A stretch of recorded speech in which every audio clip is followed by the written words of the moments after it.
Justin Troy's my name. We're at Warners Bay. We bought a block there that was originally, we were going to extend the house, but the building costs of extending was just a little, too pricey. So I thought, what are we going to do with this block?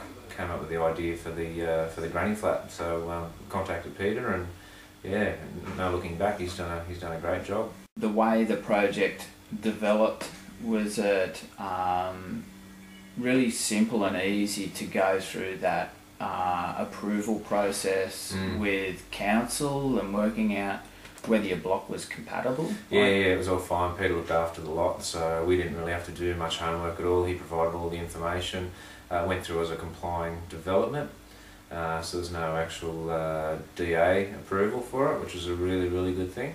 And but he kept in touch with us along the way, kept us informed, kept us on top of me to let me know what info I had to supply him and where he was up to. So yeah, it was a really good result. When did you start the project and when did it finish? Yeah, finished. We actually had handover just 2 weeks ago, so in August of this year.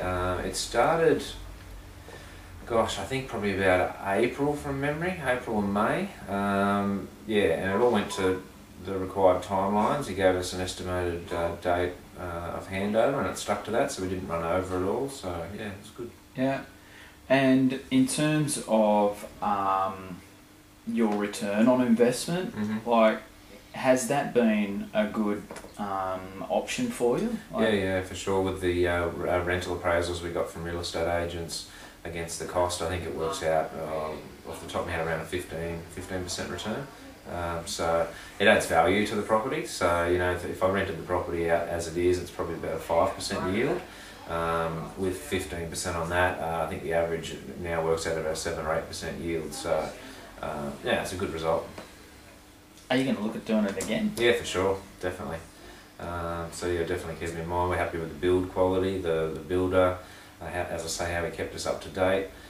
He also, at the end, the handover, he didn't hand over right on the date he expected. We're actually going early, so he pointed out 2 things he wasn't happy with, which I couldn't pick. And he said to me, look, I want to make sure it's absolutely spot on before I hand it over. So we got the 2 items rectified, which were only minor, and I didn't notice them. So we over-delivered on that, I think, because I probably would have been happy having it the week earlier and not knowing. But I think in the long run, it's obviously beneficial. So he picked up mistakes, or not mistakes, but just minor quality standards that he wasn't happy with, that you didn't even notice. Exactly. Yeah, which we were really happy about. How many builders do you reckon would do that? Yeah, I don't know. Yeah, it's a good question, but we're really happy with how that turned out. That's awesome.